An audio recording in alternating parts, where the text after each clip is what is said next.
Hello everyone, आज की अपनी इस क्लास में हम लोग ब्लड के दूसरे important component that is formed element की बात करेंगे। पिछले वीडियो में हम लोगों ने ब्लड के जो लिक्विड मैट्रिक्स है एक्चुअली प्लाज्मा और सीरम के बारे में बात करी थी। वहाँ पर पाए जाने वाली प्रोटीन्स के बारे में बात करी थी, उनके फंक्शन के बारे में बात किया था। आज की क्लास में हम लोग ब्लड का जो दूसरा कंपोनेंट है दैट इज़ फॉर्म्ड एलिमेंट उसकी बात करेंगे। राइट, चलिए स्टार्ट करते हैं। बेटा फॉर्म्ड एलिमेंट क्या है? मैंने आपको बताया था कि ये जो ब्लड है, ब्लड दो पार्ट में है। एक इसका जो मैट्रिक्स है जो कि लिक्विड पोर्शन है जिसको आपने प्लाज्मा कहा था, और जिसमें इनके कार्पसल्स सस्पेंडेड है या फ्लोट कर रहे हैं, वो उसका फॉर्म्ड एलिमेंट हो गया। देखिए फॉर्म्ड एलिमेंट कौन कौन से हैं सब आप लोगों ने पढ़ रखा है पहले से ही। RBC that is red blood corpuscles, जिसकी एज कितनी होती है, लाइफ स्पैन, जिसकी लाइफ स्पैन जो है वो 120 डेज के अप्रॉक्सीमेटली होती है। डब्ल्यूबीसी वाइट ब्लड कार्पसल्स, मैं यहाँ पर सेल्स नहीं बोल रहा हूँ, कार्पसल्स बोल रहा हूँ, क्योंकि सेल होने के लिए क्या चाहिए, एक न्यूक्लियस चाहिए डेफिनेट, उसमें सेल ऑर्गेनेल्स भी चाहिए, है ना, और बाकी चीज़ें जो सेल के का एक ऑर्गेनाइजेशन बनाती हैं वो सब चाहिए। तो इसीलिए यहाँ पर हम सेल्स ना यूज़ करके कार्पसल्स यूज़ करते हैं। थ्रोम्बोसाइट्स जिनकी लाइफ स्पेन 8 to 10 डेज होती है। क्लियर? डब्ल्यूबीसी के यहाँ पर मैंने लिख रखा है ऑर्स टू ईयर। अब यहाँ पर इस बात को समझिएगा, आप अभी कुछ बुक्स में पढ़ोगे तो आपको लिखेगा अ वीक, एक हफ्ते लाइफ स्पैन माना जाता है डब्ल्यूबीसी का। लेकिन डब्ल्यूबीसी की टाइप है leucocyte that is T cell B cell, जो काफ़ी दिनों तक शरीर में पड़ी रहती हैं, तो इसलिए इनको आवर्स टू ईयर मान ले तो ज़्यादा बेहतर होगा इनकी लाइफ स्पैन डब्ल्यूबीसी की। और थ्रोम्बोसाइट्स की बात करते हैं। चलिए थोड़ा सा हम ये समझते हैं कि ये सब सेल्स एक्चुअली बनती कहाँ हैं। ये जितनी भी सेल कार्पसल्स आपने देखा, formed element that is RBC, WBC, thrombocytes means platelets, इनका साइट ऑफ प्रोडक्शन कहाँ है? तो आप सिंपल सा बोलोगे कि बोन मैरो वो जगह है जहाँ पर सभी टाइप की सेल्स का फॉर्मेशन होता है। कौन सी जगह है? Bone marrow. क्लियर? अब जरा इसको डायग्रामेटिक वे में समझते हैं कि किस तरीके से बोन मैरो में डब्ल्यूबीसी का फॉर्मेशन होता है, सॉरी फॉर्म्ड एलिमेंट का फॉर्मेशन होता है। मान लेते हैं ये बोन है, ये बोन है, लॉन्ग बोन, और बोन का जो ये उभरा हिस्सा होता है जहां दूसरी कोई बोन अटैच होगी with the help of joint, इसको हम लोग इपीफाइसिस बोलते हैं। इपीफाइसिस। तो बेटा जो यहाँ मैं कलर कर रहा हूँ ये है बोन मैरो, जो मैं ये इस तरह से कलर कर दे रहा हूँ आपके सामने। ये बोन में भरा हुआ बोन मैरो है, और बेसिकली ये जो बोन मैरो है ना, इसको हम रेड बोन मैरो बोलते हैं। क्या बोलते हैं? Red bone marrow. Red bone marrow. Clear? तो ये जो रेड बोन मैरो है यही वो जगह है जहाँ पर ब्लड कार्पसल्स का प्रोडक्शन होता है, सभी टाइप की, चाहे वो डब्ल्यूबीसी हो, चाहे आरबीसी हो, चाहे प्लेटलेट्स हो। क्लियर? होता क्या है बच्चों, एम्ब्रियोनिक स्टेज में यहाँ एक स्पेशल सेल होती है जो डिफरेंशिएट और डिवीज़न करने के बाद सभी टाइप की सेल्स को बनाती है। ये जो मैं सेल्स आपको दिखा रहा हूँ only for understanding, better understanding, ये जो सेल्स हैं इनको हम नाम दे देते हैं haemopoietic stem cell. Haemopoietic stem cell कहाँ पर प्रेजेंट है बच्चों? ये बोन मैरो में। राइट? अच्छा, haemopoiesis is the actually haemopoiesis क्या है?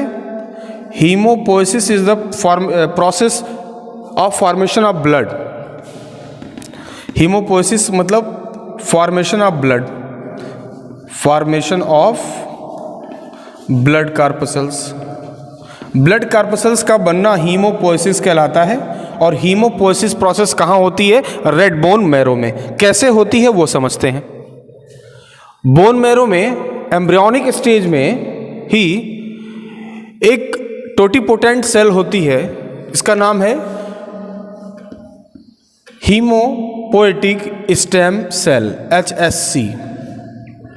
यही वो मदर सेल है जिनसे RBC का भी फॉर्मेशन होता है, WBC का भी होता है और प्लेटलेट्स का भी होता है।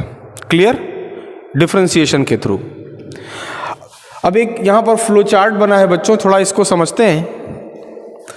ये हीमोपोएटिक स्टेम सेल को हम हीमोब्लास्ट कह सकते हैं। क्या कह सकते हैं? हीमोब्लास्ट। हीमोब्लास्ट जो कि एक टाइप की स्टेम सेल है। एक्चुअली स्टेम सेल वो सेल है जो सभी टाइप के सेल्स में डेवलप हो सकती है। आपने टोटिपोटेंसी पढ़ रखा होगा प्लांट के केस में कि अगर एक सेल पूरा का पूरा ऑर्गेनिज्म पूरा का पूरा प्लांट बना ले तो उसको हम टोटिपोटेंट सेल बोलते हैं। क्या बोलते हैं? Totipotent cell.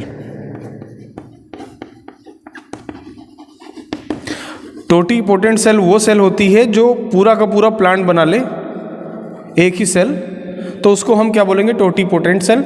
और ये कैरेक्टरिस्टिक क्या कहलाता है? टोटिपोटेंसी। कुछ ऐसा यहाँ पर देखिए कि जो हीमोपोएटिक स्टेम सेल है इसके पास भी ये कैपेबिलिटी है कि ये सभी टाइप की सेल्स को बना सकती है और इसी कैपेबिलिटी के नाते इस स्टेम सेल पे बहुत रिसर्च हो चुकी हैं, हो रही हैं और आगे भी होती रहेंगी। क्लियर?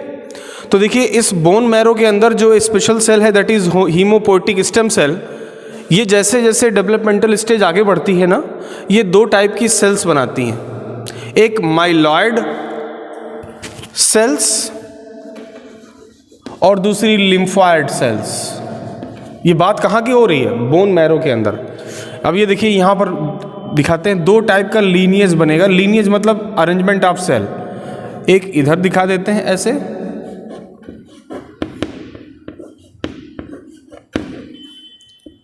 एक इस तरह से दिखा देते हैं। दोनों सेल्स अलग दिख रही हैं। यानी HSC जब डेवलपमेंटल स्टेज में आगे बढ़ेगी, डिफरेंशिएट होगी, तो दो टाइप की सेलुलर अरेंजमेंट यहाँ पर बनेंगे।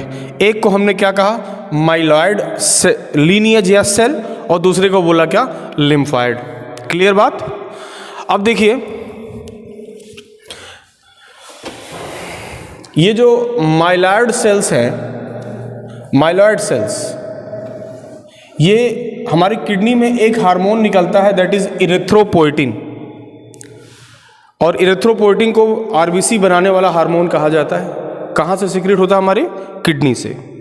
जब ये माइलॉइड सेल लीनिएज बन जाता है और अगर किडनी से निकला हुआ इरिथ्रोपोएटिन मिला इसको, तो in the presence of erythropoietin some myeloid cell get differentiated into biconcave red blood corpuscles. Clear? Biconcave red blood corpuscles. मैंने क्या बताया? माइलॉइड सेल डिफरेंशिएट करती हैं in the presence of erythropoietin hormone जो कि किडनी सिक्रीट कर रहा होता है। क्या बन जाती हैं? RBC। और अगर थ्रोम्बोपोएटिन हार्मोन मिला, in the presence of thrombopoietin myeloid cell differentiated into huge cells. आप देखिए यहाँ पर लिखा हुआ है ना, मेगा कैरियोसाइट्स। यानी थ्रोम्बोपोएटिन हार्मोन की प्रेजेंस में माइलॉइड सेल बड़ी बड़ी सेल्स में कन्वर्ट हो जाती हैं, बड़ी बड़ी सेल्स में कन्वर्ट हो जाती हैं। और इन्हीं सेल का जो फ्रेगमेंट होता है बच्चों, इन्हीं सेल का फ्रेगमेंटेशन जब हो जाए, किसका? मेगा कैरियोसाइट्स का, जो कि किससे बनी है? माइलॉइड सेल से। क्या बन जाती हैं? प्लेटलेट्स। आपने बुक में भी प्लेटलेट्स का शेप कुछ ऐसा ही देखा होगा, जो जैसा आपको कैसा नज़र आ रहा है? जैसे कोई फ्रेगमेंट हो। यानी मेगा कैरियोसाइट्स में जब फ्रेगमेंटेशन हो जाती है तो क्या बन जाता है? प्लेटलेट्स। और प्लेटलेट्स को आप क्या कह सकते हो? थ्रोम्बोसाइट्स। क्योंकि थ्रोम्बोसाइट इसलिए कहते हैं क्योंकि ब्लड क्लॉटिंग में इसका बहुत ही सिग्निफिकेंट रोल है, और इसकी बातें हम लोग बाद में करेंगे इस चैप्टर के लास्ट में कि किस तरीके से ब्लड क्लॉटिंग होती है और इनका सिग्निफिकेंस भी समझेंगे। राइट? तो इरिथ्रोपोएटिन के प्रेजेंस में RBC में कन्वर्ट हो गई माइलॉइड सेल, कुछ थ्रोम्बोपोएटिन हार्मोन की प्रेजेंस में मेगा कैरियोसाइट्स, और मेगा कैरियोसाइट्स फ्रेगमेंटेट करके प्लेटलेट्स बना देती। इन्हीं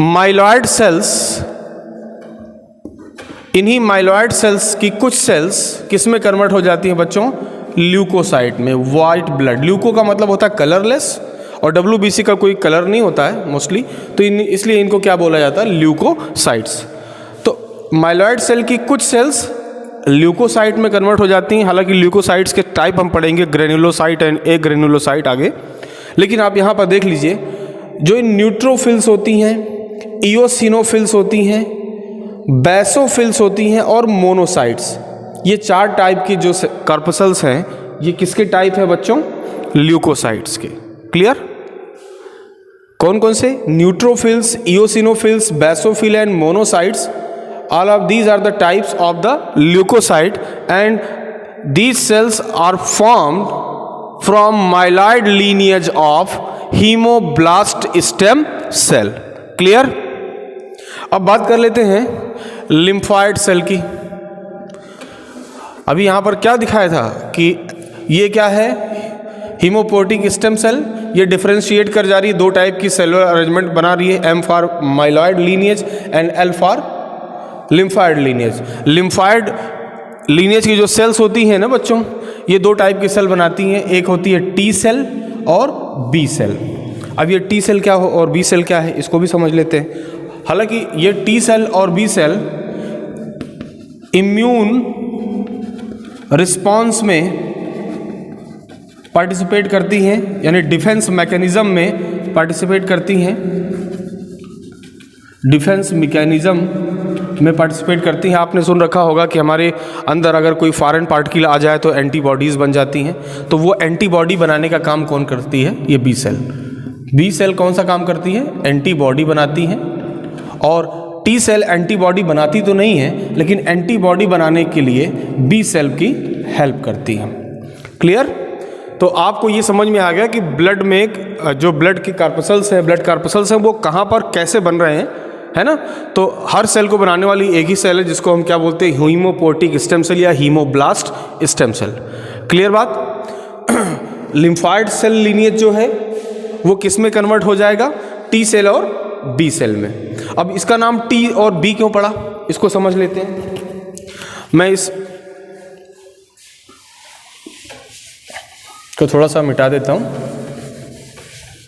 देखिए, ये आपने क्या देखा बेटा? लॉन्ग बोन, और ये जो कलर्ड पोर्शन है, शेडेड रीजन है, वो उसका आपका यहाँ पर क्या नज़र आ रहा है? ये रेड बोन मैरो, जिसके अंदर हीमोपोएसिस होती है। हीमोपोएसिस हम अगर देखें तो formation of blood corpuscles, RBC का बनना, इरिथ्रोपोएसिस, WBC का बनना, ल्यूकोपोएसिस, और थ्रोम्बोपोएसिस हो गया किसका? प्लेटलेट्स का बनना। All of these are the part of haemopoiesis. अब देखिए, मैं आपसे बात कर रहा था कि क्यों टी सेल और बी सेल को टी और बी कहा गया। क्लियर? देखिए, जो लीनिएज बना लिम्फाइड लीनिएज, किससे? हीमोपोएटिक स्टेम सेल जब डिफरेंशिएट कर रही थी, एक तो क्या बनाया? माइलॉइड लीनिएज, जिससे ये सब सेल्स बनी। दूसरा बनाया लिम्फाइड, जिससे क्या बनी? बी सेल और टी सेल। तो बी और टी नाम कैसे पड़ा बच्चों? बच्चों ये देखिए, वो सेल जिसका फॉर्मेशन भी बोन मैरो में हो रहा हो और मैच्यूरेशन भी बोन मैरो में हो रहा है, तो बी फॉर बोन मैरो, उसको हम नाम दे देते हैं बी सेल, जो एंटीबॉडी बनाती है अगेंस्ट एंटीजन। जब कोई फॉरेन पार्टिकल हमारे अंदर इन्फेक्शन करता है तो हमारा इम्यून सिस्टम एक्टिवेट होता है और बी सेल को ऑर्डर देता है कि भैया आप एक हथियार बनाओ, दैट इज एंटीबॉडी। कौन बनाता है? B cell. मैंने क्या कहा? वो सेल जिसका प्रोडक्शन यानी फॉर्मेशन और मैच्यूरेशन बोन मैरो में हो, उसे हम क्या बोलते हैं? B cell. और वो सेल जिसका फॉर्मेशन तो यहां हो रहा है, प्रोडक्शन तो बोन मैरो में हो, लेकिन ये मैच्योर होने के लिए कहीं और जाए, दैट इज थाइमस। वो सेल जो बने तो कहां पर? बोन मैरो में, देखो बोन मैरो में बन रही हैं, लेकिन मैच्योर होने के लिए कहाँ जाए, थाइमस में। आप ये देखिए फॉर मैच्योरेशन कहाँ जा रहे हैं, थाइमस में, तो उनको हम लोग बोलते हैं T cell, T for thymus. यहाँ से देखिए टी सेल और बी सेल। यहाँ तक बातें शायद समझ में आ गए होंगे अच्छे से, क्लियर। अब एक एक करके हम स्टार्ट करेंगे। सबसे पहले हमें स्टार्ट करना है red blood corpuscles, that is RBC. एक मिनट में बोर्ड को जल्दी से मिटा देता हूँ, फिर आगे बढ़ते हैं। चलिए, अगर हम आरबीसी की बात करें तो आपको नाम क्लियर है, रेड ब्लड कॉर्पसल्स। अभी मैंने इसका एवरेज लाइफ स्पैन बताया था आपको, कितना था, 120 डेज के अप्रॉक्सीमेटली, है ना। अगर हम मैमिलियन आरबीसी की बात करें, किसकी बात करें, मैमिलियन आरबीसी की बात करें, तो हमारी जो मैमल्स के अंदर जो आरबीसी होती है बच्चों, वो ई न्यूक्लिएटेड होती है। ई न्यूक्लिएटेड का क्या मतलब होता है, ई न्यूक्लिएटेड का मतलब है एम्ब्रियोनिक स्टेज में। मान लीजिए ये बोन मैरो के अंदर आरबीसी बन रही है, कहाँ पर, बोन मैरो के अंदर। भाई माइलॉइड सेल्स जब डिफरेंशिएट करेंगी इरिथ्रोपोएटिन की हार्मोन की प्रेजेंस में, तो क्या बनाएंगी, आरबीसी। जब शुरुआत में आरबीसी बन रही है, इसमें न्यूक्लियस था, क्या था, न्यूक्लियस था। लेकिन ये जैसे मैच्योर हुई, जैसे ये मैच्योर हुई, इन्होंने अपना बाइकॉन्केव शेप बनाया, यहाँ से एक न्यूक्लियस का केवल धब्बा रह गया, न्यूक्लियस डिसअपीयर हो गया।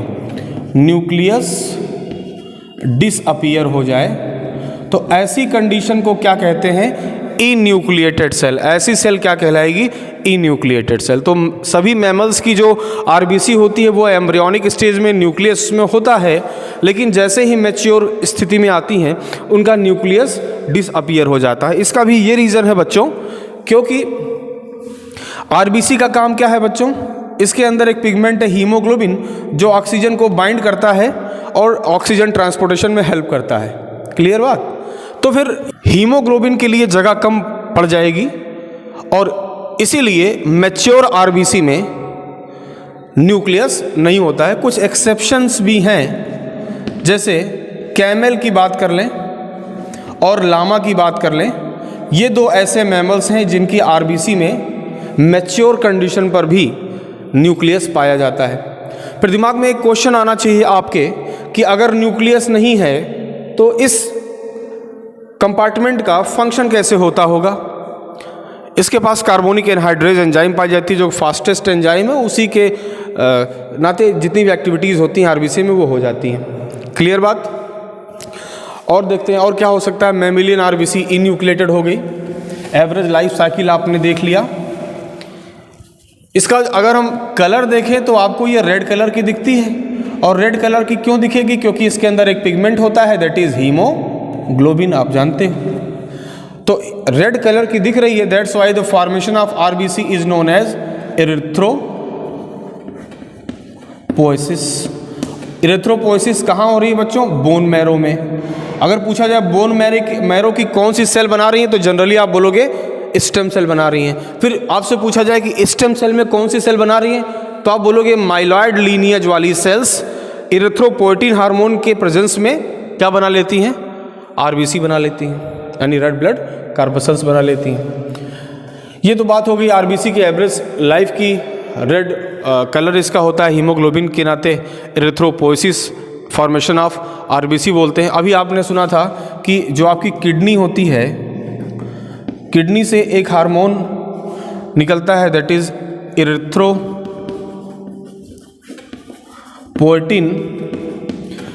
इरिथ्रोपोएटिन हार्मोन एक्सिलरेट कर देता है किसको, प्रोसेस कौन सी, इरिथ्रोपोएसिस, यानी फॉर्मेशन ऑफ आरबीसी को एक्सिलरेट करने का काम कौन कर रहा है बच्चों, एक हार्मोन दैट इज इरिथ्रोपोएटिन, जो कौन सिक्रीट कर रहा है, किडनी। अगर हम शेप की बात करें तो आपको नज़र आ रहा है ह्यूमन बींग्स मैमिलियन आरबीसी जो है बाइकॉन्केव स्ट्रक्चर है, कुछ ऐसा।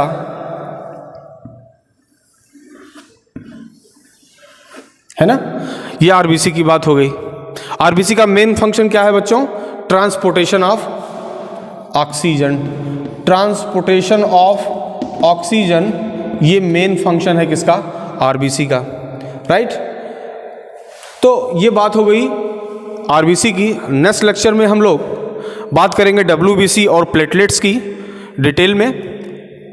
आज के लिए बच्चों इतना ही। आई होप ये वीडियो आपको समझ में आया होगा। Thank you.